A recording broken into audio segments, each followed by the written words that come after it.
proud of this campaign. We're proud of the way we conducted this campaign. And of the whole conduct of the campaign. Do you think this will spark other textile plants throughout the South to mount union efforts? We have always said there are literally thousands of workers in textile mills throughout the South that want to have a union.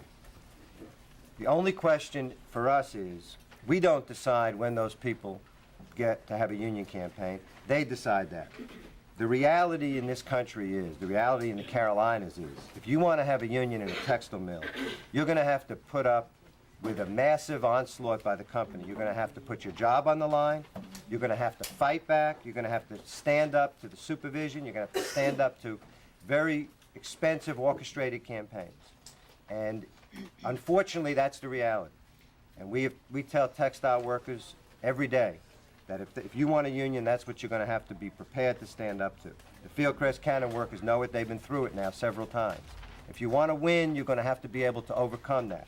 It may not be fair, but it is the reality. And yet there are thousands of workers every day who ask us to help them conduct election campaigns in their plants.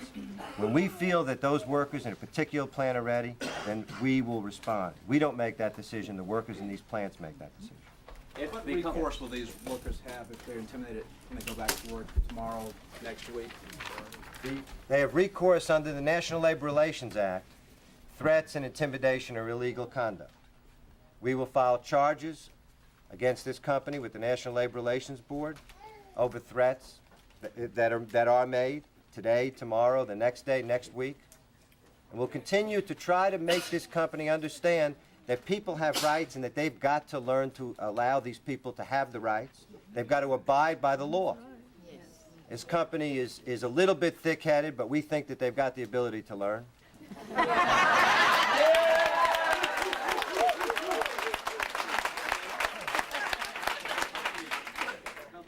Agree to hold another election. What is the earliest date that you could call for another election? We will call, not the earliest date that we can call. We can call for an election, a new election, tomorrow or the next day, which we will, by filing objections to this election based on their conduct and asking the National Labor Relations Board to throw this election out and order a new election. We can do that without any time limit, and we will do that in the next few days.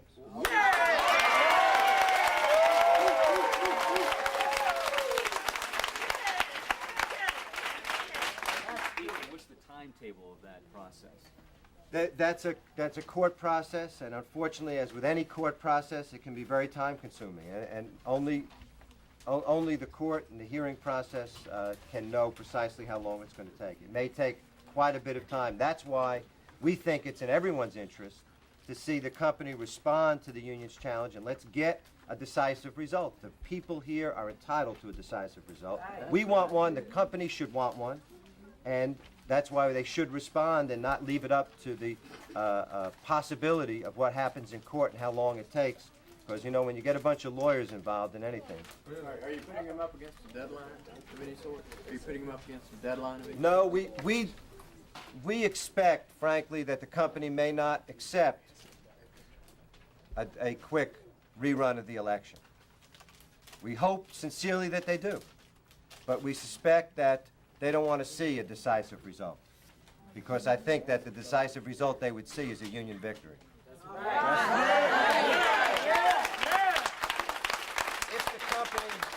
If the company does not respond, the union is going to file the objections. We're going to litigate the challenge ballots, each and every one of those 538 ballots, and we're going to litigate the challenges to the election and have the election set aside. We're totally confident, based on our experience and our legal advice, there is no question getting this election set aside. That's the easy part. The only question is how long it'll take. And we think it's in everyone's interest to have the company respond to this challenge, and Mr. Fitzgibbons to give these workers what he said they were entitled to, which is a fair election. How frequently, when you lose an election like this, do you proceed with the process of challenging the results, trying to get a new election? Is that something you do every time? No, most of the time we do not file objections, even though many times companies break the law. It's our experience that every time there's an election that these textile companies break the law, and that we have to tell workers you've got to learn to overcome the company's illegal conduct in order to win. In the case of this election is a virtual tie. And that's why we feel objections are required here. Most elections, we do not file objections, even though we legally have that right and we can sustain them. We generally do not. We did not file objections to the 1985 election here, even though David Murdoch and his crowd clearly broke every law they could think of. We did not file objections to that election for the very reason that I said. This election is a virtual tie. It'll take many, many months to resolve the challenge ballots, and we feel the only true resolution is a rerun election. Let's get a decisive result. Let's determine, with the help of the National Labor Relations Board in advance, who is eligible to vote and who is not eligible to vote. Let's keep the IEs out of the voting booths. Let's keep the supervisors. Let's keep the supervisors out of the voting booths. Let the cannon workers cast their ballots as secret ballots. Let's open up each and every one of them and let's see who wins this election.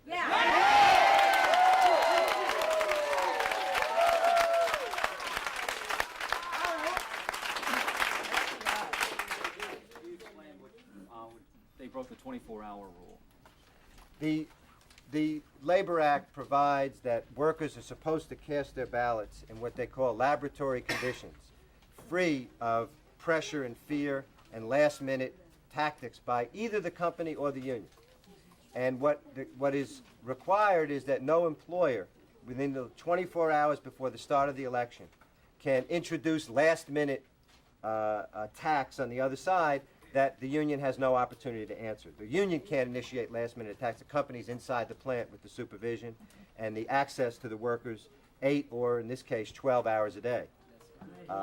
The law says that in the last 24 hours, the company is not to introduce last-minute attacks on the union that the union has no opportunity to answer or respond to, or explain to our leadership so they can explain to the other workers what the company is saying and why it's a bunch of baloney. The company initiated numerous last-minute tactics, including campaigning online to vote, and scrolls of bogus lists of strikes that the union supposedly engaged in without the union having any opportunity to answer it. That is a rule that's been in effect for many, many years, and the company clearly is aware of it and clearly knowingly violated it because they were pretty desperate to try and win this election. But isn't it a fair analogy to say that union workers were also passing out literature just before workers went into I've got a pamphlet. The union passed out a cartoon on election day which showed a worker and showed the two roads, Amen, that's right. two roads that worker could travel down. It was passed out for the last 2 days. Wasn't that campaign literature though? I mean, pro-union. 2 days before. It started being passed out on yesterday evening at 7 o'clock. They were passing that out at each of the gates. It went out on Wednesday, on Wednesday so morning. As long as it was out 2 days earlier, Right. it's okay. The company's conduct was in the last minute as people went to the polls. The union had no opportunity to answer. They handed out papers while we were going to vote. But as long as that activity began 2 days beforehand, it was okay. Then the company had an opportunity to answer the crossroads, and the company had an opportunity to tell the workers they should go down the crossroads to layoffs and stretch outs. And I guess they told them that. I don't know.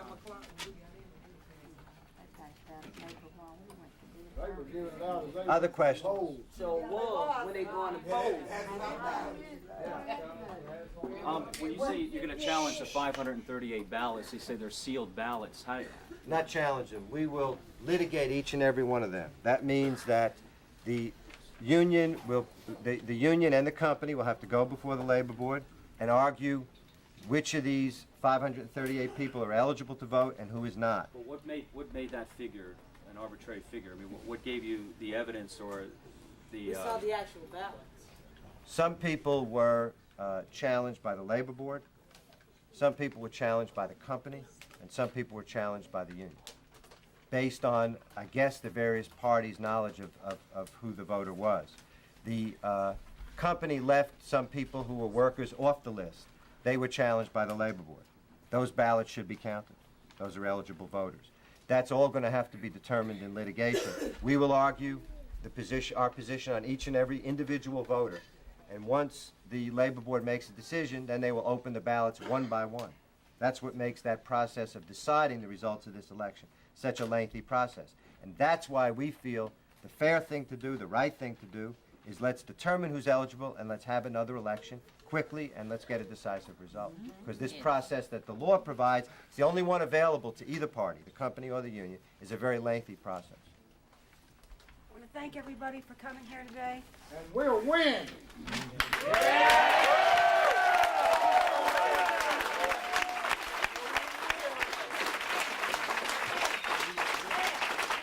Excellent job.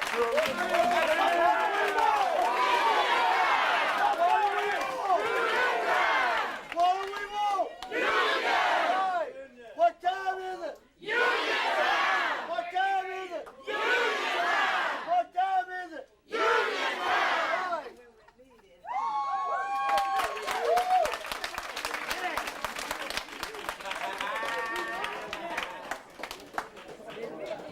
They also scared them with strikes. Said that they would go on strike. We gonna win.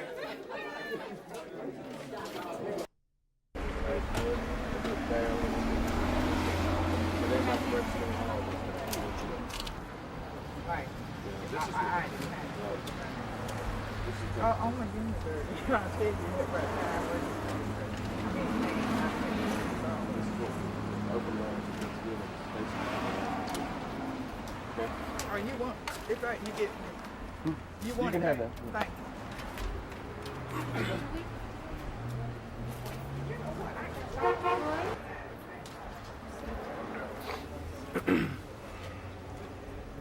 Do you have a level?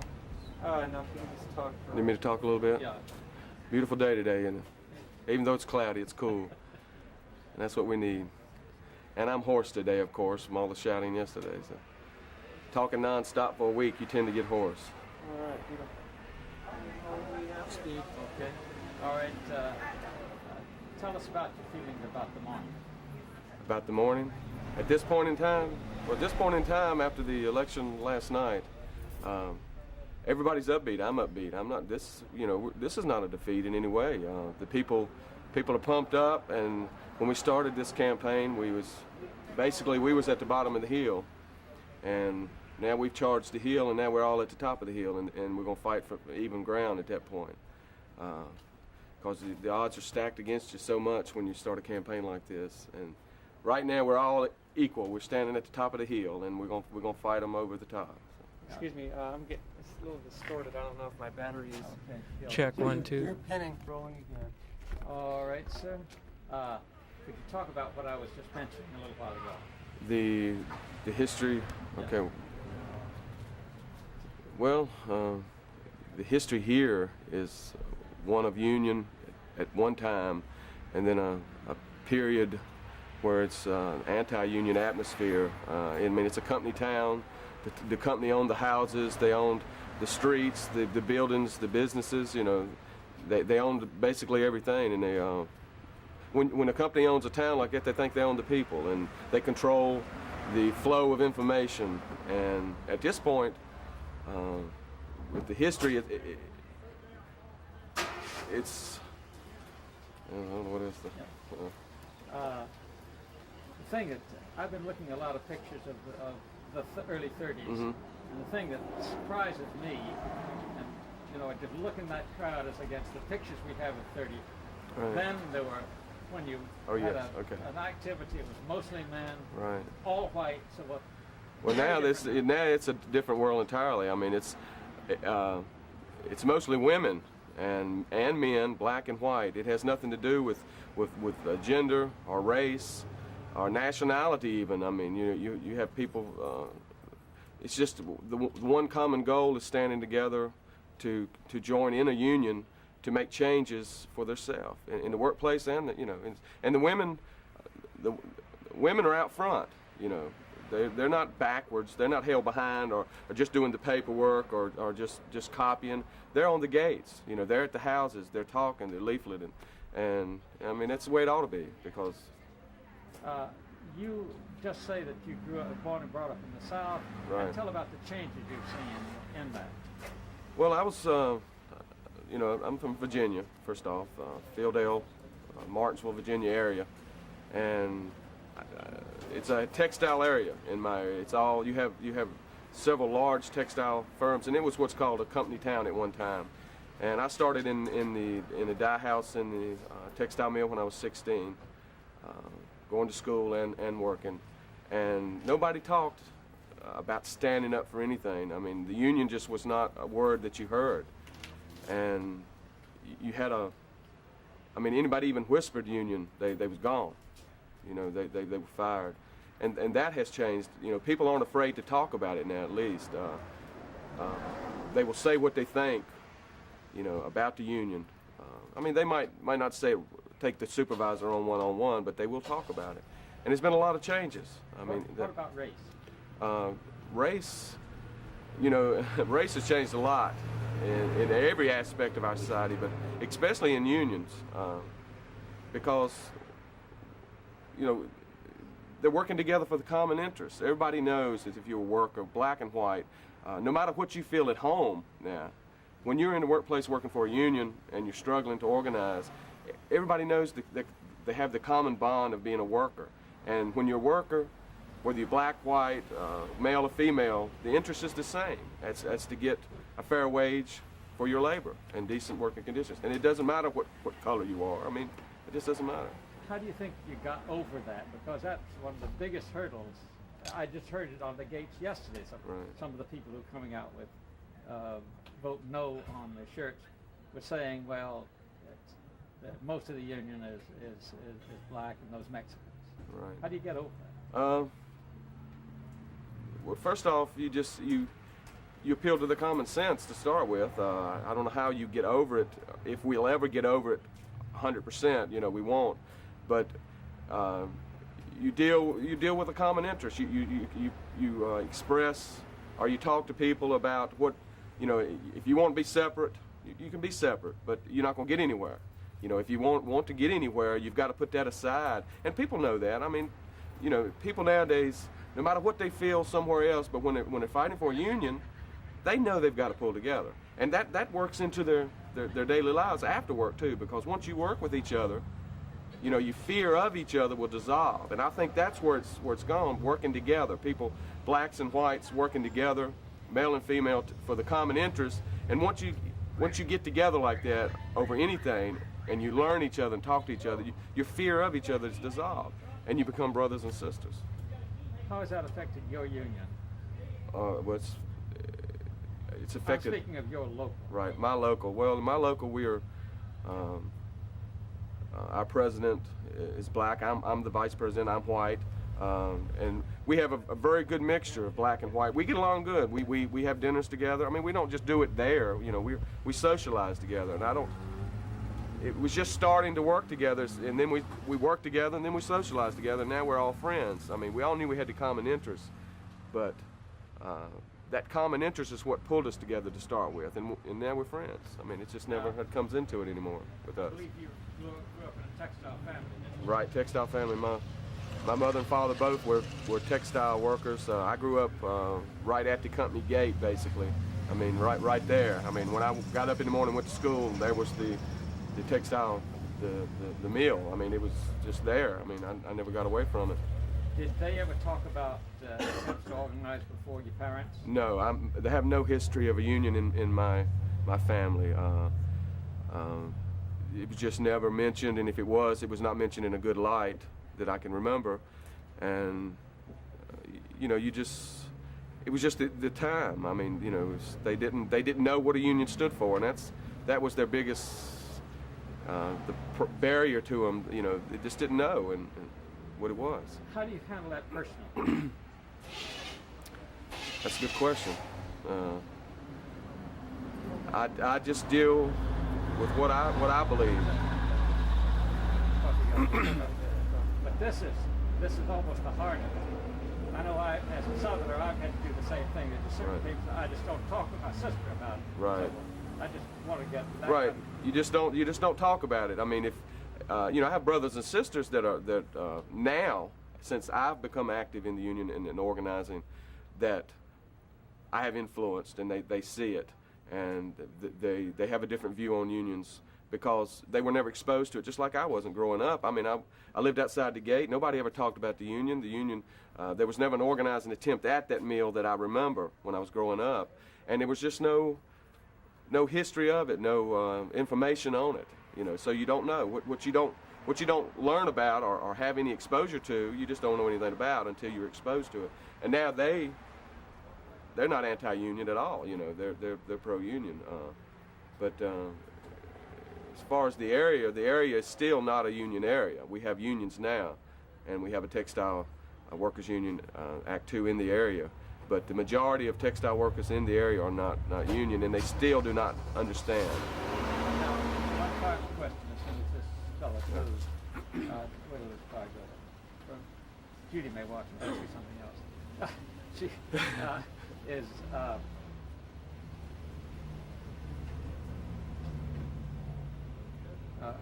we clear? We're clear. Okay. We're talking to a fellow last night who was born and reared here. He moved north, 35. He was a member of a union all his life. He was a construction worker. Right. He retires, comes back here, and he said, well, George, in this town, it just won't work because Southern textile workers just are not right for unions.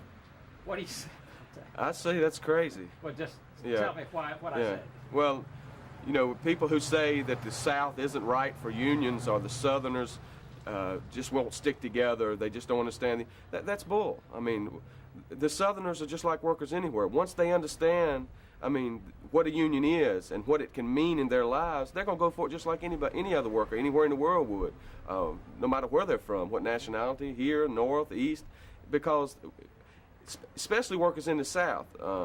At this point in time, they're losing so much ground.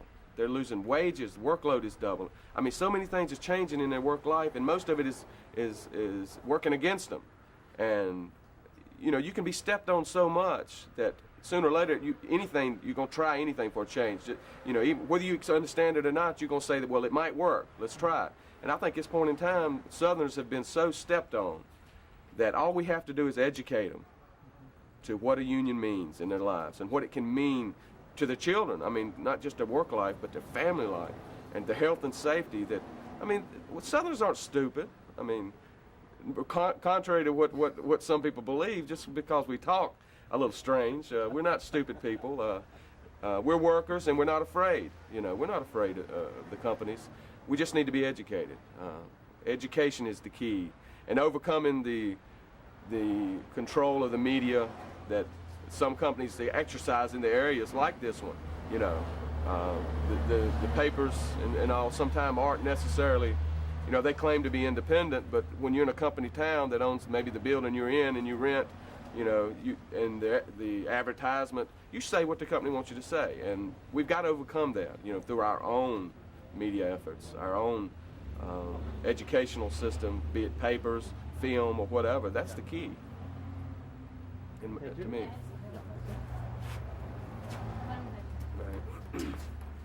What I know that you've seen these workers go through a transformation of sorts, right? Right. I mean, they really have done something here Right. in the last 10 years.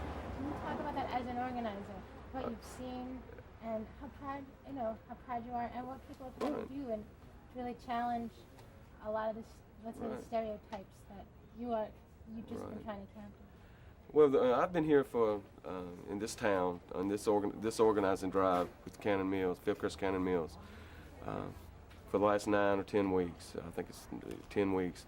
And when we first got here, people knew what it was about at this point. Everybody was fed up with the company, and you know, you go. It's like a roller coaster ride.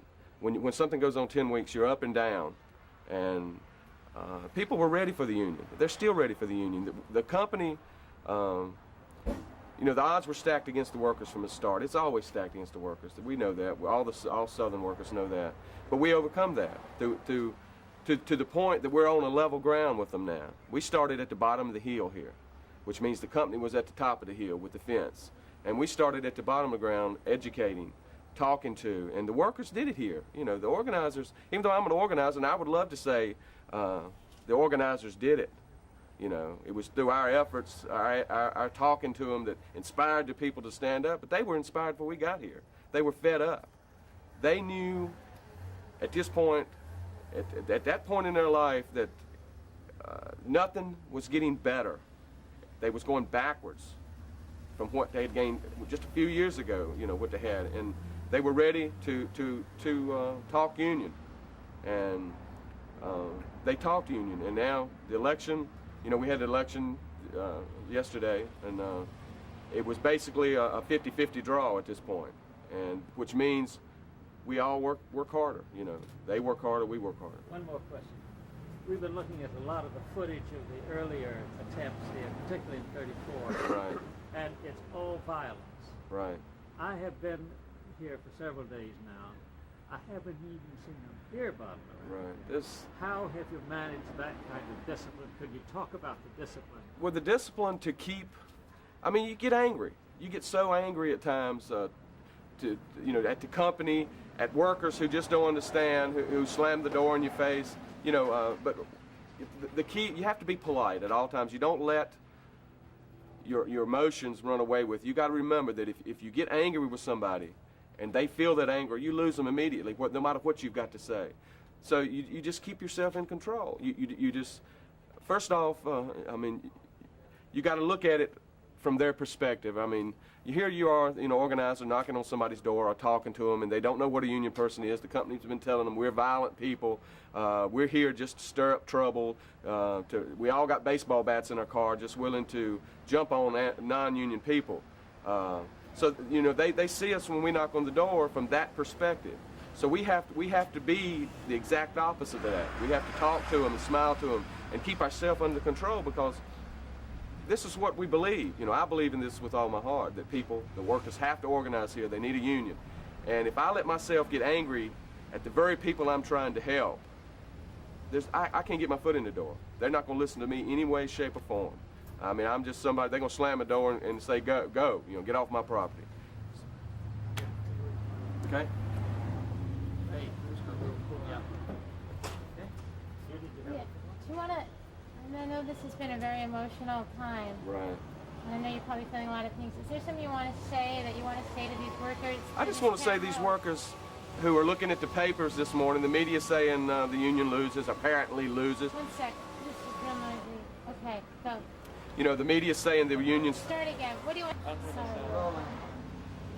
I just want to say to these workers here in Kannapolis, Concord, and Salisbury, that at this point in their lives, I mean, it's historic. We've battled this company. The odds were totally against the workers, against the drive itself to have a union, and to take heart. They've done a great job. They did it. The workers did it by standing up and not being afraid. And I just want to tell them that they can have a union. They've got a union. They've got a union. 3,000 people vote for a union. That's a union. It's just not. It has to go through the process to be legitimized.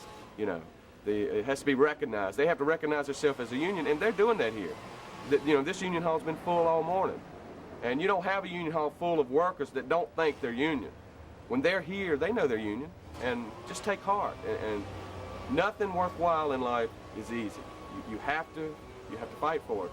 And the people here have fought hard, and they've won a great victory, and very shortly, they're going to be recognized as a union. Great. Okay. This is B-roll of chainsaws. Oh, they stopped. It's either you gonna show it now, or you ain't got no balls, so you